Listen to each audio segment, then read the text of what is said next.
Nia Ramadhani. Nama aku Salsabila Rohimah. Kali ini kita mau mewawancarai salah satu rumah makan yang ada di Jakarta Timur, yaitu Nasi Bebek Shakira Reborn. Kita akan mewawancarai tentang strategi digitalisasi melalui platform Shopee Food, Grab Food, dan juga GoFood. Oke guys, langsung aja kita usaha warung nasinya. Kita cari tahu yuk latar belakang warung nasi bebek Shakira Reborn. Hai guys, kita udah sama pemilik warung nasi bebek Shakiranya nih. Oke, awal-awal aku mau perkenalan dulu. Dengan Bapak siapa? Saya Rosi.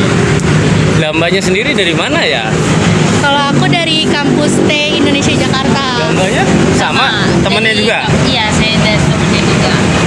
Nih, hari ini kita mau ada wawancara tentang strategi digitalisasi, kayak kan Bebek Shakira kebetulan ini gunain platform kayak Shopee Food, Grab Food, GoFood gitu apa enggak? Oh iya, ya banget lah Mbak. Zaman sekarang ini kalau nggak pakai gitu, kayaknya agak sulit ya penjualan. Kalau boleh tahu, warung makan ini tuh berdiri sejak tahun berapa sih? 2010-an lah. 2010. Itu namanya emang udah Nasi Bebek Shakira Reborn atau sebelumnya ada nama lain? Sebelumnya Shakira aja. Terus sekarang berhubung ganti adminnya jadi Shakira Reborn. Untuk bergabung di Shopee Food, Grab Food, dan GoFood itu sejak kapan? Itu semenjak kalau nggak salah semenjak akademi ya. Covid, pandemi. Sekitar gitulah, kurang-kurang berapa tahun lah, saya lupa lah, pokoknya pas pandemi itulah. Karena pas pandemi tuh usaha emang semuanya lagi Memang sangat kacau sekali ya Mbak, kacau banget. Dimana-mana pada ini ya menurun Ya penjualannya. betul sekali. Tapi dengan adanya online, Shopee, GoFood gitu, ya terbantu sih, alhamdulillah lah. Menutupi lah semua hal yang kayak kemarin-kemarin itu. Apa pendapatan dari Grab Food, GoFood, sama Shopee Food ini meningkat apa makin menurun?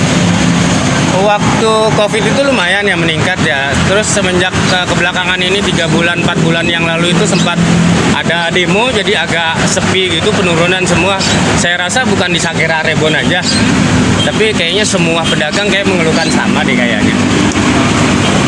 Oke, kalau gitu kita mau langsung tanya-tanya lagi nih lebih jauh tentang digitalisasi di platformnya Shopee Food, Grab Food, dan GoFood ya Pak? Oke. Awal mula warung bebek Shakira Reborn menggunakan platform digital. Oke guys, langsung aja kita ke pembahasan intinya dari materi video ini. Oke, aku mau nanya nih, awal mula warung nasi ini tuh gunain aplikasi kayak Shopee Food, Grab Food, GoFood tuh gimana sih? Awal-awal sih aku dikasih tahu temen ya, coba deh daripada sepi di pandemi ini, coba lu coba bikin toko online. Akhirnya gue coba nih, udah gue coba, kok lumayan juga gitu, penghasilan ada. Waktu itu kan warung sepi ya, akhirnya aku coba begitu ya, lumayan, akhirnya ada menutupi sebagian yang kekurangan gitu. Terus spill-nya nih, kalau misalkan tips untuk meningkatkan penjualan tuh apa aja sih? Ya kalau tipsnya sih coba usahain fotonya bagus, terus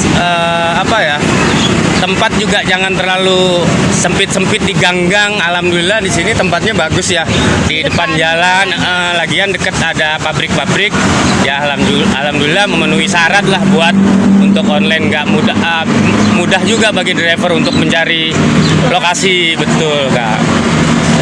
Terus kalau foto tuh dibikin sangat menarik biar menarik pelanggan gitu ya? Iya, seperti mbaknya aja lah, biar menarik gitu.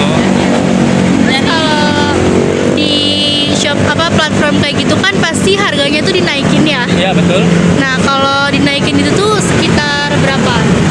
Kalau di sini kan harga aslinya 22, jadi aku naikin cuman 2.000-3.000 lah, tergantung aplikasi. Yang pasti setiap aplikasi ini kan berbeda pajaknya ya. Jadi ya harus ngikutin itulah. Jadi biar nggak rugi di kita juga Iya gitu. sih benar. Dari ketiga aplikasi nih, Shopee Food, GrabFood sama GoFood, itu aplikasi yang sangat banyak pelanggan tarik apa? Ini harus disebutin apa pakai net apa gimana? Sebutin aja. Sebutin aja. Kalau saya rasa Gojek dan Grab itu sangat bersaing ya. Kalau Ya, di antara dua itu ya susah sih menentuin ya. Tergantung. Tapi sekarang nih harus ada, biar rame itu harus ngikutin promo sih. Saya juga bingung ya kenapa ya. Memang harus ikutin promo. Apa mungkin kita ini jualan online harus semuanya harus update atau gimana? Saya juga bingung nih. Mau nanya nih sama kalian gimana? Biar aku juga dapat ini kan pengalaman juga kan. boleh. Kadang kan kalau misalkan pelanggan itu tuh mesen di aplikasi online bukan karena males keluar aja ya. Hah? Nah, mereka tuh juga sebenarnya tuh ngincer promonya. Oh, Dia tuh gitu. ngelihat harganya, terus ngelihat apa sih kalau misalkan lagi banyak promo nih, kadang kan promo ada 30%, 60%. Emang bikin warung nasi tuh rugi lah ya, karena Iya. kan potongannya gede. Betul. Karena aku sendiri juga ada warung makan terus punya promo kayak gitu juga. Emang gede banget potongannya. Terus pelanggan tuh lebih suka itu cari yang promo-promo karena mereka tuh apa ya, menarik. Kalau ada promo tuh bikin kayak ih ada promo nih, mesen di sini aja gitu. Kalau nggak ada promo kan kayak ih nggak mau yang di sini nggak ada promo, kalau di sini ada promo gitu. Oh gitu jadinya. Iya. Ya kayak kemarin sih waktu itu sekitar 2 bulan, sebulanan lah bulan yang lalu coba ikut promo ya, alhamdulillah sih ternyata bener juga loh. Iya kan? Karena kan pelanggan juga, ih di sini nih promonya gede, kalau di sini enggak, di sini aja deh mesennya. Gitu. Tapi kebetulan saya di sini kan banyak model ya. Mungkin kalau di resto-resto yang lain kayak bebek Madura itu kayaknya satu jenis. Kalau di sini kan banyak ada bebek biasa, ada bebek jumbo, ada bebek yang sedang juga, ada burung, ada ayam dan sebagainya lah. Berarti menunya tuh nggak cuma satu macam aja ya? Betul ya. Itu juga harganya beda-beda apa? Beda-beda lah. Kalau diikutin promo semua habis lah kita. Emang kalau boleh tahu seporsi harga bebek yang biasa tuh berapa? 22. Yang sedang 26, yang besar jumbo. Bebeknya yang jumbo itu bebek dibelah 2 ya. Jadi 32 aja lah sama mbaknya lah. Diskon ya, diskon. Iya, promo lah. Oke. Apa aja sih ulasan konsumen terhadap resto secara offline dan online? Nah, untuk dari ulasan customer itu apa aja sih Ulasan yang di mana nih? Apa Yang di resto sendiri atau di online nih, Kak? untuk di resto sendiri? Untuk di resto alhamdulillah yang penting satu ya. Di sini kebersihan, rasa jangan sampai berubah. Karena kan di sini bumbu kayak gitu kan udah dari turun temurun kali ya. Jadi emang udah ada resep sekian. Ya alhamdulillah nggak ada perubahan. Alhamdulillah juga nggak ada keasinan atau ke apa ya, kepahitan atau apa. Yang pasti ngejaganya sih itu sih, Kak. Kalau untuk yang di platform digital kayak GoFood, Shopee Food sama GrabFood itu gimana? Sebenarnya sama aja kali ya, sama aja. Yang penting kayak gitu. Yang penting kadang gini, mungkin kalau di resto yang lain tuh ada yang suka lupa bawa seumpamanya ST-nya atau bebeknya kelupaan atau nambah nasi juga, beli satu nasinya 2 gitu, agak kelebihan atau kekurangan. Itu sih yang paling yang harus dijaga sebenarnya. Untuk menjaga kepercayaan konsumen tuh gimana sih resto sendiri? Ya jujur ya Kak, yang terutama ya keramahan satu ya, kebersihan, terus ya rasa juga sih, itu juga sih. Tapi pernah nggak sih dari ulasan GoFood atau GrabFood itu ada ulasan kayak negatif kayak bumbunya kurang nih atau apa gitu? Oh itu udah pasti ada. Saya rasa setiap di resto udah pasti mengalami seperti itu ya. Tapi tinggal kita menyikapi aja nih resto-restonya nih seperti apa. Kalau untuk misalnya ada ketinggalan ST atau nasi, kurang nasi nih, itu gimana tuh? Kan mereka udah bayar dari platform digitalnya langsung. Itu Pak resto nanti transfer ke mereka lagi apa gimana? Sering sih terjadian seperti ini, tapi semenjaknya anak-anak udah dibilangin, mungkin udah sekarang udah agak jarang ya. Ya itu juga udah salah satu tanggung jawab resto kita ya. Mau tidak mau kita harus mengirim ulang atau enggak direfund dananya, seperti itu aja. Apa saja ya sistem pembayaran di warung nasi bebek Sakera ini? Kalau boleh tahu, sistem pembayaran di sini tuh pakai apa aja sih? Pakai tunai ya. Bisa kris gak sih? Oh bisa lah Kak, di zaman era sekarang ini kan kita kalau nggak ikutin zaman perkembangan agak-agak sulit ya. Jadi memang harus diadakan. Awalnya memang tidak, tapi kebanyakan customer ini selalu bisa nggak, kuiris bisa nggak, akhirnya coba diadakan. Ya alhamdulillah udah diadakan. Tapi untuk resto sendiri lebih menguntungkan kris atau cash? Yang pasti cash ya, duit tunai lah ya. Karena kan buat pemutaran kita harus belanja juga, modal apa segala macam gitu, butuh bayar untuk bayar karyawan. Apakah kalau di kris itu langsung cair di rekening pribadi apa gimana? Langsung cair, ya memang cair, tapi itu jangka waktunya ada proses betul. 1 kali 24 jam itu agak menyulitkan usaha ya, pedagang ya, karena kan buat pemutaran modal atau apa segala macam gitu, paling nggak kita harus punya uang kelipatan. Kalau dari kuirisnya sendiri agak lama sih memang. Kalau saya mohon sih kalau ada pihak kuirisnya sejam 2 jam cair lah ya, biar gampang kali ya. Kira-kira apa saja ya dampak penjualan menggunakan platform digital? Oke, aku mau nanya lagi nih. Boleh. Kan kalau misalkan pembelian dari online sama dari offline kan pasti beda banget nih. Kalau misalkan dari offline tuh kan kebanyakan paling yang beli warga sekitar, terus yang udah tahu-tahu aja ya sama warung nasi ini. Kalau di online tuh kayak gimana? Kalau di online ini sebenarnya banyak juga dari customer kita juga yang ya sebelumnya makan di sini, dia juga udah males gitu keluar, akhirnya dia pesan online juga. Dan kemungkinan saya rasa banyak juga customer yang lain yang pengen coba gitu dari Bekasi, bahkan dari Jakarta Barat, Timur, Selatan, coba gimana, karena kan waktu itu pernah masuk ada acara lapar banget lapar apa gitu ya, waktu itu ya mereka pengen tahu, akhirnya coba dipesan online. Lebih mudah sih bagi mereka yang agak-agak jauh gitu. Aksesnya tuh jadi jangkauannya lebih luas gitu ya. Terus kalau online tuh kadang bisa lebih cepat dikenal sama masyarakat juga nggak sih?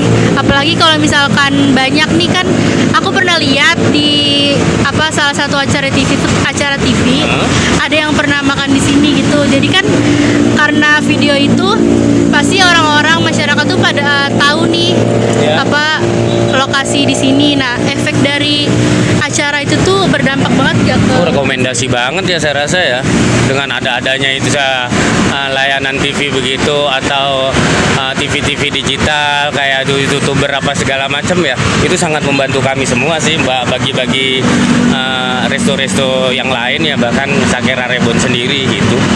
Berarti dampaknya positif ya? Positif banget. Terus kalau misalkan dari pendapatan nih, pasti kan omsetnya tuh lebih naik ya daripada kita cuma buka di offline. Betul. Itu pendapatannya omsetnya kira-kira naiknya berapa persen kalau aku boleh tahu? Kalau dari 100% saya rasa 60% ada kenaikan lah ya.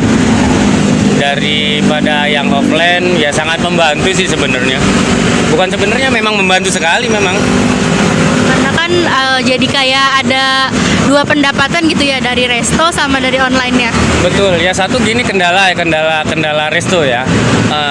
Satu masalah dana lagi nih. Masalah wirisnya memang agak satu kali 24 jam. Sedangkan di online ini kan kalau kita narik lagi agak sulit jadi ya. Jadi memang kita harus kumpulin banyak lagi.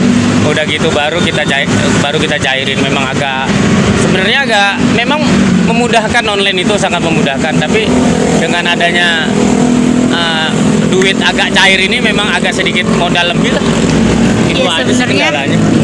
sebenarnya dari masing-masing offline atau online tuh masing-masing punya kekurangan sama Ya, ada kelebihan ya. plus-minusnya. Betul sekali.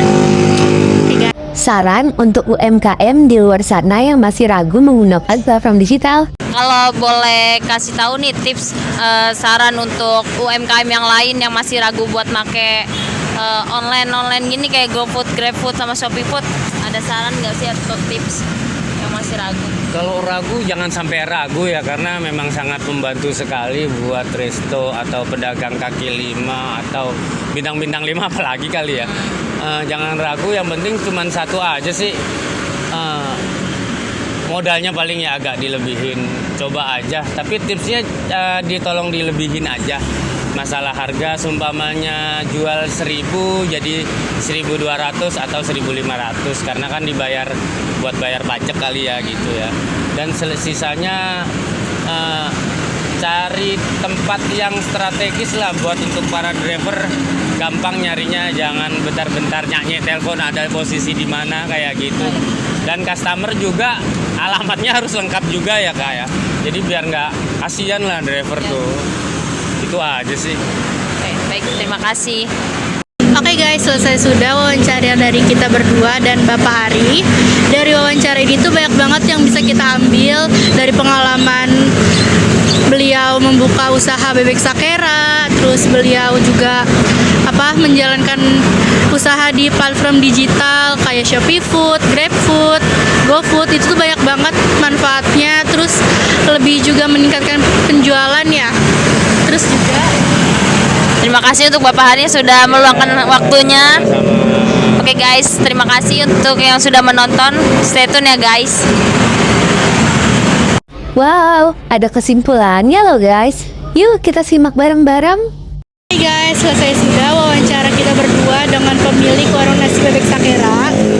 Dari wawancara ini itu bisa disimpulin secara warung nasi bebek sakera Reborn ini bukan hanya memanfaatkan aplikasi digital atau platform seperti ShopeeFood, GoFood, dan GrabFood hanya untuk tren, melainkan mereka juga memanfaatkan strategi bisnis untuk meningkatkan visibilitas, terus kepercayaan konsumen, dan juga meningkatkan penjualan.